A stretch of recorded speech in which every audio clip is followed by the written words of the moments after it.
Good morning, Windsor. I'm Scott McEwen, and this is the 30 newscast for Friday, March 27th. In today's show, Windsor Transit reintroduces bike racks, a look into the new sexual harassment policy at the University of Windsor, and Black Moss Press's annual spring book launch. In weather, a few flurries are expected today. We will have a high of 1 degree Celsius with a low of -6. The flurries will be minor and will result in less than 1 centimeter of snowfall. Saturday weather won't fare much warmer, with again a high of 1 degree Celsius but with a low of -8. On Sunday, we will see a high of 5 degrees Celsius and a low of -5. A sure indication of the new season is the City of Windsor reintroducing bike racks on the front of Transit City buses. The 30 reporter, Sarah Lau, has the story. Spring has arrived, and as of March 15th, Transit Windsor unlocked the bike racks on its city buses. December 15th till March 15th, we lock them so that they're not in use.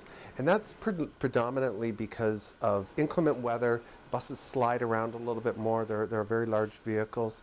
And we do that to try to prevent any additional collisions and issues for our riders who, may be trying to load a bike in the morning when it's fairly nice, but icy and slippery in the afternoon when they go home. More Windsorites are using the buses for more than just riding around the city. Transit Windsor is seeing more people use its bike racks to get to midpoints where the bus routes don't go. It's becoming one of the biggest tools that people are using on buses to get around, and they're using it in very different ways. We're seeing people who will use them for pleasure and enjoyment, whether they put a bike onto the bike rack and take the bus out to connect with a bike trail and then continue on the bike trails. We also see a lot of people using it specifically for work.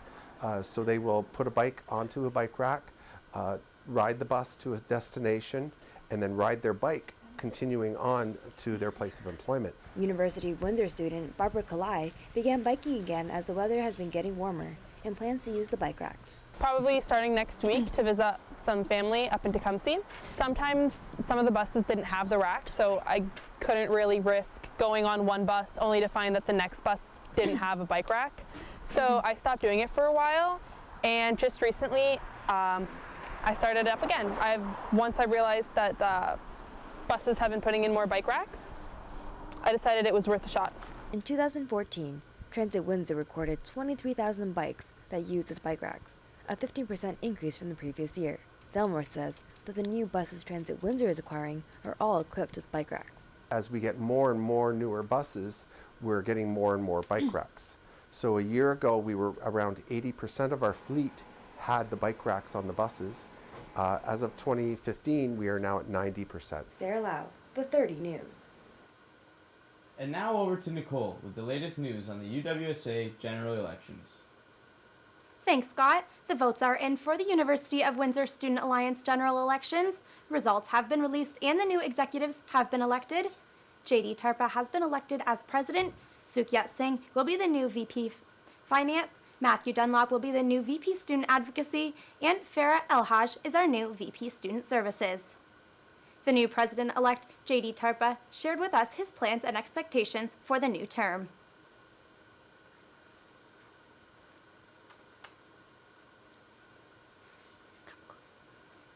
Will definitely work better than previous UWSAs.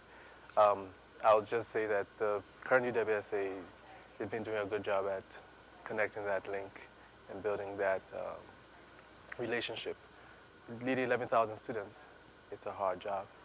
Hopefully we can plant the seeds and we can get all the students excited, because this is what I'm really passionate about. And everyone can get involved because we need to bring that school spirit to campus. We need people to be proud that we're Lancers and we're University of Windsor students. We will speak with J.D. Tarpa again in the coming days regarding his future plans. Back to you, Scott. The University of Windsor's sexual harassment draft policy is still undergoing review. Dr. Clayton Smith, Dean of Students, says that the university is currently working its way through the elements of the draft using other universities' policies, such as Lakehead University as a model. We sat down with Dr. Smith to see how far he came along with the draft policy has come in correlation with its expected end of the winter term release. Here's what he had to say. We were just beginning the process. Now we're about kind of 2/3 the way through the elements. And we should have, I'm hopeful, a draft by the end of April. I think we have a couple more meetings, and the issues are getting harder. I think a core issue is the issue of disclosure versus reporting. And not reporting for statistics, but reporting for action. I think that's important. As opposed to disclosure. Disclosure is not reporting to the campus community police about something, but telling someone so that you can get help. And there is a balance between reporting and disclosure that's huge as you take on this policy. I want to make sure we do it right.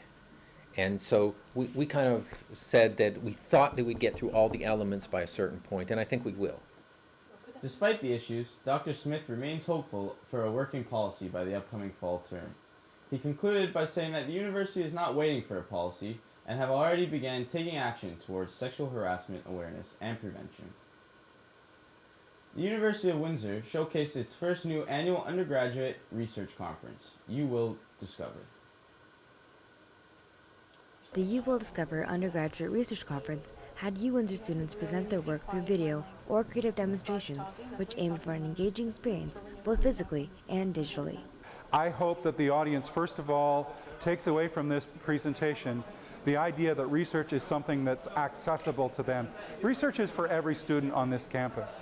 Everybody should feel the freedom to ask their professor about research so that they can get involved and present work that they are doing in a context like this. More than 80 students from 7 faculties presented in the CAW Student Center in Dillon Hall. People from all around the world have the opportunity to see the research work that our undergraduates are doing here at the University of Windsor. You can find more information about You Will Discover at our website, www.the30.ca. The University of Windsor's editing practicum course and Black Moss Press will soon be releasing 3 creative nonfiction books through a launch party later this spring. Jess Kramer has the story.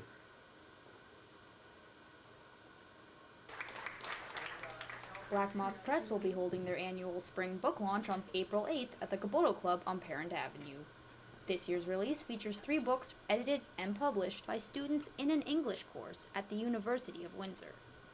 The book of poetry titled Sidelines from local lawyer Peter Hrostovich, Make Me Remake Me, a creative mix of prose and poetry from University of Windsor graduate Jillian Cott, and Sunday with the Tigers, a mix of short stories written by 11 different authors about their experience at one Tigers baseball game. This honestly didn't feel like an English class, really. It was more English and business mixed. So the first half, editing, was very Englishy with the editing of the manuscripts, but it was also very hands-on with group work. Each spring, Black Moss Press releases new poetry and nonfiction books edited and published by a practicum class that the owner, Marty Gervais, teaches himself. I choose to work with students because they bring a fresh approach. They come at it with a little bit of innocence, a little bit of knowledge, but they bring a really insightful challenge to the whole business of editing. This is the only program in North America that offers students the opportunity to publish a book available for sale. Students are awarded 2 English credits for their work in the class. The theme of this year's launch is Made in Windsor, emphasizing the importance of supporting local writers. Just making it a fun night for everyone, encouraging everyone that these are Windsor writers and that this is all the hard work we've done and we've just come to celebrate it. Food as well as a cash bar will be provided, and all members of the public are welcome to attend. Doors open at 6:30 p.m. and the presentation starts at 7. Books will be on sale during the launch or available online through blackmosspress.com. Jess Kramer, The 30 News. It's often said that women are underrepresented in high-tech careers because they are not studying computer science in school. Reporter Megan Anderi investigated to understand the reason behind this. It's hard to describe what it's like to go into an office and as open as they are with you, to know that you might be the only woman that you're going to see today. The future of computing and IT jobs is growing fast, as by the year 2020, there will be 1.4 million computer specialist jobs opening. At the very core of this huge demand lies an ever-concerning issue of gender disparity persisted in the tech industry. Today, women make up half of the workforce, but hold just 25% of jobs in technical or computing fields. Mita Williams, user experience librarian at the University of Windsor, says it hasn't always been that way. Very earliest computers were almost like just massive adding machines having projectors, and computers were actually women who were doing computations. Part of the reason it's gotten worse is there's been a large sort of perception that you're kind of born liking computers, and if you start university and you aren't already hacking a computer, you're already out of the race. Women today represent 12% of all computer science graduates, compared to 1984, where they represented 37%.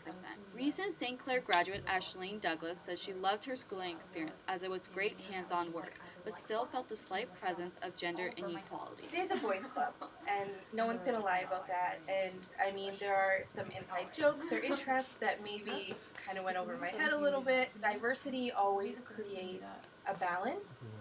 There's lots of voices to be heard, and it's very representative of the people who are using the products that you're putting out there. Computing is currently experiencing the pipeline problem.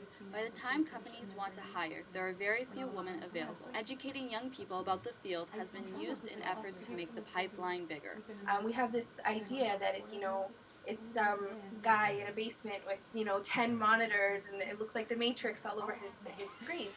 And it's not how it is. I mean, if you're creative, there's a job in IT. If you are business-minded, there's a job in IT. The onus is not just on women, the onus is also the entire culture, and the fact that there are so few women in technology is sort of like the measure that it's something that's not working. By making computing readily available, organizations like Hackford and West Incorporated here in Windsor are offering classes, getting women interested in IT and helping them move forward.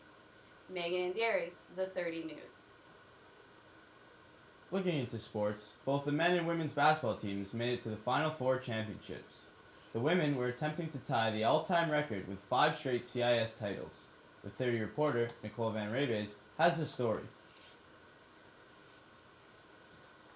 The University of Windsor's women's basketball team won their 5th straight national title. The squad traveled to Laval, Quebec for the Final 8 championship and took on McGill University in the final matchup. With the 5th straight title, the women tied the record for the longest feat with the Laurentian Voyageurs, who did the same back in 1975 to 1979.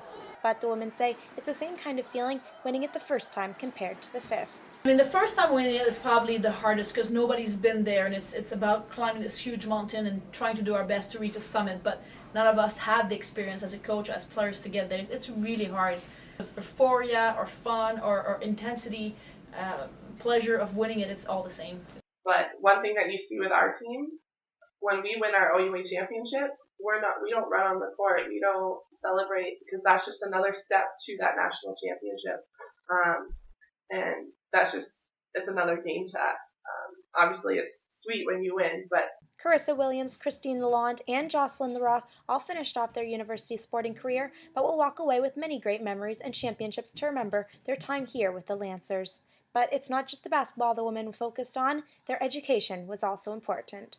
Well, we have study halls, and we have people that supervise our study halls and that work towards making sure the program is good and the girls are in good standing at school. So it's something we monitor and check with them and make sure that everything is good. Ballet also won her 5th straight title, and with her successful coaching abilities, she has helped the University of Windsor Lancers and the athletic department as a whole. A lot of success depends upon the players that you put on the floor, and it's probably her strongest suit is that she's been able to recruit very well. She's brought players to the University of Windsor from places where I never thought we'd have a player. With the Lancers' record-tying season, the women will look to break the record and make history next season. Nicole Van Rebes, the 30 News. Powerlifting is a sport that has been around for a long time, but it seems to be getting continuously popular. Andrew Hedges felt Windsor needed a powerlifting gym and opened up his own on the corner of College and Crawford Avenue.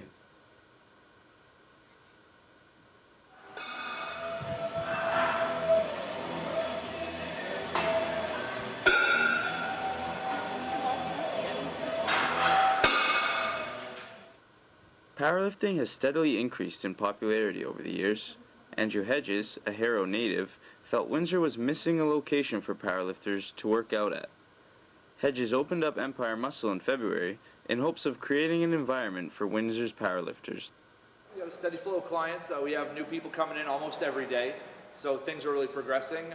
They're never really at a place where you can be happy and you can stay comfortable, I think, but things have been coming along great. Everything's right on track.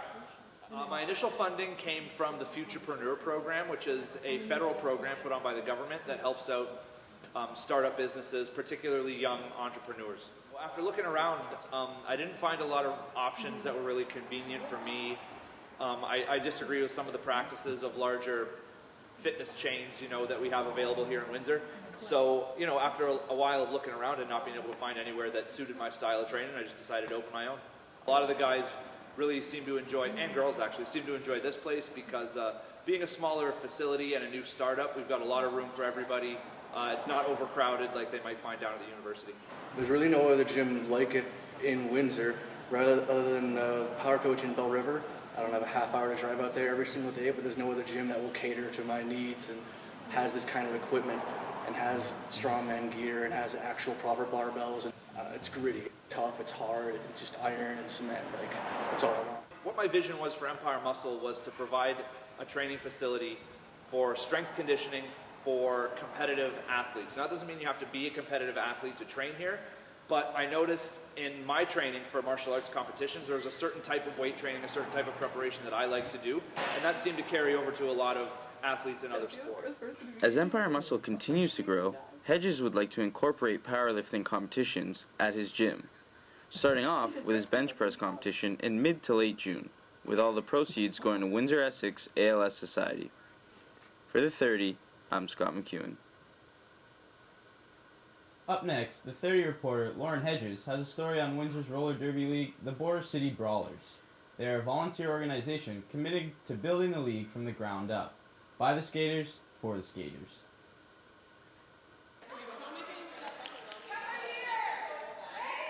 Windsor's roller derby league, the Border City Brawlers, have been active since the summer of 2010.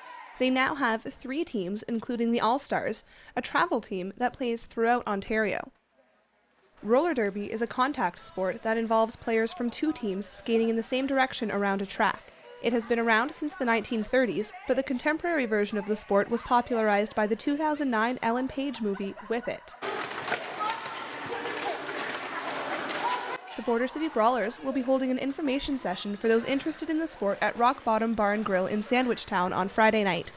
At this event, the team hopes to recruit new players, also known as fresh meat. For more information, visit bordercitybrawlers.com. Lauren Hedges, The 30 News. Only a few months after releasing their new album, Decade, local hardcore band Days Fade are playing their last show. On Saturday night at the Dominion House, they will be joined by Poison Tongues, Annie Up, Antagonizer, Bike Cop, and Dirt. The Walkerville Theater will be seeing a lot of action this weekend with Ashes of Soma, Sierra Slave, and the Carol Acts, playing on Saturday night. Sunday will feature an entirely different type of show. 3 members from the legendary hip-hop group Wu-Tang Clan will be playing, joined by the Locals, the Expansion Family, among others. That wraps up our show for this week. Join us again on April 10th. Thanks for tuning in, Windsor.